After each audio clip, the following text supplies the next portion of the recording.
Hi everybody, welcome back to FIRL Crypto. For today's video, I want to show you guys about my wallet. It's a very nice... Oh, it's on fire! Oh dear, I hope my money is still okay. Wow, my money is still okay thankfully. The wallet kept it safe even though it was completely on fire. It was a very hot wallet. Nice. In the world of cryptocurrency, we also refer to wallets like this. There are hot wallets and there are cold wallets. But what are the differences? Well, in today's video, I'm going to explain it all for you to understand. A quick disclaimer before I begin, I'm not a financial advisor. If you need financial advice, always consult a licensed professional. I'm just an educator. I'm here to explain cryptocurrency to you guys so that you can make better decisions in life. Now, the easiest way to classify different types of cryptocurrency wallets are whether it's hot or cold. Here's an easy way to understand. A hot wallet is a wallet that is constantly connected to the internet. A cold wallet is a cryptocurrency wallet that can be disconnected from the internet. An example of a hot wallet are, for example, apps like Binance and LUNO, where your account is always online and you can easily interact with it. However, an example of a cold wallet would be a device like a ledger or a Trezor. Now, these are physical devices that look like little USB pen drives, and they are wallets for you to be able to store your cryptocurrency. Now, you might be thinking, Ross, if I use a physical device, in order to put my crypto there, I still need to connect it to the internet, correct? Yes, that's true. You still have to connect it to the internet, but what the cold wallet does is that it keeps your private and public keys offline. So it's here on the device. In LUNO and Binance, on the other hand, they are the ones who manage your private keys. So you have to make sure that you trust their platform, which will keep it in their server. If their server gets hacked and your private keys get exposed, your crypto can be stolen. But before we go any further, we should talk a little bit about keys. No, not this kind of key for the door and for your car key. That's different kind of key. What I'm referring to is cryptocurrency keys. In order for a cryptocurrency wallet to work, you need two keys, a private key and a public key. That is what works together in order to send and receive Bitcoin properly. Now, I won't go into the technical details of this, but a very simple way of understanding is like this. A public key is like your bank account number, right? You can give your bank account number to anybody. They will just send money to you, right? They cannot hack your account just by using the account number. That's like your public key. You can give your cryptocurrency public key to anybody. It's for them to send money to. Secondly is the private key. Now, the private key, as the name suggests, should be kept private, right? Your private key is just like your ATM PIN number or your password when you go for online banking. You don't reveal your password to the world, right? You don't reveal your PIN number to the world, right? Well, you can tell me, you can trust me, but don't worry, don't reveal to me, don't reveal to me. Good security practices. When your passwords are there, your PIN code is there, don't show anybody. And it's the same way for a cryptocurrency wallet's private key. You cannot show other people because if anybody else can find it, they can hack into your account and steal all your funds. Now, there's also another way to classify wallets, and that is known as software wallets or hardware wallets. A software wallet is a wallet that's created and controlled by using some kind of software. Now, these wallets are usually always connected to the internet, so they are also a type of hot wallet. There are three subtypes of software wallets which I'll be covering about.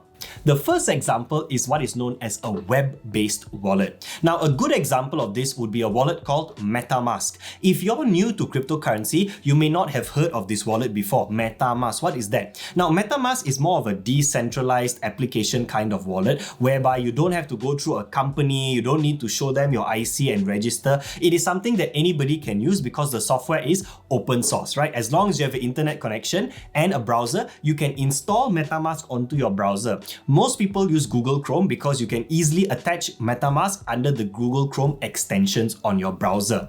Now, the benefit of using this kind of wallet is that it's very easy to use. You just open your web browser, straight away you can access your wallet there. The risk, however, is that sometimes if you click on a scam link or a phishing link, and you might end up compromising your computer or your web browser, right? People can very easily attack and compromise your web browsers. And if they do that, they can access your private keys and they might be able to steal your funds. What's important to remember is this kind of a wallet requires you to be responsible for your password and your seed phrases. So you need to be very careful on what computers you use, what links you click on, and make sure that you are a safe computer user before you even start considering web browser-based wallets like MetaMask. A second type of software wallet is known as a desktop wallet, right? So this is on your PC, your laptop, your MacBook, whatever it is. Some examples include things like Bitcoin Core and Electrum. Now, these wallets actually store the private keys into your local computer, right? So it's safe in the sense that it's in your computer and you can control that. But the problem here is that what if your computer gets a virus or a Trojan or whatever, and some kind of malicious software attacks your computer? You could possibly lose your private key forever, and then you will lose access to your crypto funds. Or if a hacker manages to steal it out of your computer, they can drain all the funds from your wallet. So although a desktop wallet has a little bit more security compared to a web browser wallet, you still have to be a very safe computer user to make sure that your funds remain safe. Most importantly, protect your private key. The third type of software wallet is what is known as a mobile wallet. As the name suggests, this is a wallet that you can very easily just install on your phone. Most exchanges and most cryptocurrency apps come with a mobile version, right? So you might have the web-based version and a mobile version. For example, MetaMask has a web browser-based version. MetaMask also has a mobile app version. Currently, I use apps like LUNO and Binance. They are cryptocurrency exchanges, but they also have a mobile wallet equivalent. Now, this is a lot easier to use because it's just on your phone, right? So you can carry it anywhere. You're carrying all your Bitcoin just in your phone digitally. It makes it a lot easier rather than, taking a big computer and walking around with a computer. The challenge here, however, is that mobile phones can also be compromised. What if someone steals your phone? What if your phone gets a virus? So you still have to be very safe and make sure that you have followed all the proper security protocols. For example, many cryptocurrency exchange wallets, the mobile wallets in this case, come with what is known as 2FA, two-factor authentication. Either it will give you a code or it will send you an SMS. So these are the ways that you can secure your mobile wallet account a lot more safer. Okay, other than software wallets, we also have what is known as hardware wallets. Now, hardware wallets, as I showed you an example earlier, are mostly just cold wallets and they come as a device, right? It looks like a little USB drive. You can see what it looks like here. Now, these devices are known to be some of the more safer ways of storing crypto, especially for long-term investors. Why? Because these devices keep the private keys offline, so it's a lot harder for people to access. In fact, in the cryptocurrency community, there's a very famous saying that says, if not your keys, not your crypto. What does that mean? It means that if you don't have full control over your own public and private keys, that means the crypto doesn't belong to you. Let me give you an example. In a wallet like a Ledger or a Trezor, that wallet has you as the one who is in charge of the public key and the private key. So you have full control over your own cryptocurrency using a hardware wallet. However, in apps like LUNO and Binance, LUNO and Binance companies, they are the ones that actually control your public and private keys. So you have to trust that they will not lose your crypto. That's what they mean by if not your keys, not your crypto. Either you trust yourself or you trust someone else. What do you want to do? Besides the typical hardware wallets that I've showed you, there's also one other type of hardware wallet, but it's not very common. It's known as a paper wallet, right? This is like an A4 piece of paper with two QR codes printed out, public and private key, right? Now, some people might say, is that very secure? Paper is easy to damage, you can lose it, it might hit some water and then it's gone forever, right? So some people consider this a very insecure method of a hardware wallet. But those days, in the early days of cryptocurrency, this was a very popular method because people didn't have all the exchanges that we have today, right? Also, using paper wallets is not very user-friendly, right? If you have to keep on bringing pieces of paper everywhere you go, that's not a very user-friendly, neither is it very secure. At the same time, you also have to have a little bit more technical knowledge to be able to use a paper wallet properly. It's a lot easier, in my opinion, to use an exchange-based wallet or a mobile wallet, so that it's a lot easier for us to transact with cryptocurrency every day. By the way, if you've been enjoying our content on FIRL Crypto so far, we want to give you guys a little reward. It's a free ebook. All you have to do is to go down to the description below, click on the free ebook link, and guess what? It'll be delivered right to your email. This is a very simple ebook to give you an overview of what Bitcoin is and why you should consider it as an important choice of investment for your future. So, with all the different choices of wallets available, which one should you choose? Well, think about it this way. When I go out shopping, right, I bring just a little bit of money in my wallet so that I can buy stuff. But a majority of my money is still in the bank, right? So depending on my different needs and purposes, I decide where to put my money. So at the end of the day, the wallet that you choose depends on the needs that you have. Now, firstly, if you're an active cryptocurrency user, then naturally you want to use a hot wallet, right? So for example, an exchange-based wallet like LUNO or Binance is a lot easier for you to transfer funds in and transfer funds out almost instantly, right? It's much easier and it's a lot faster. Now, the disadvantage to this kind of a hot wallet is that the risks are also a lot higher, right? First of all, you have to trust the company that controls the wallet for you. Are they a trustworthy company? Are they licensed? Are they regulated? These are the questions you should ask yourself. The advantageous side is that they are the ones that store all your seed phrases or your private keys for you. So if you, for example, forget what is the password, you can very easily contact their customer service and the customer service will help to reset your account. You can't do that with another kind of wallet like a cold wallet. If you forget, it's gone forever. So those are some of the advantages and also disadvantages of using hot wallets.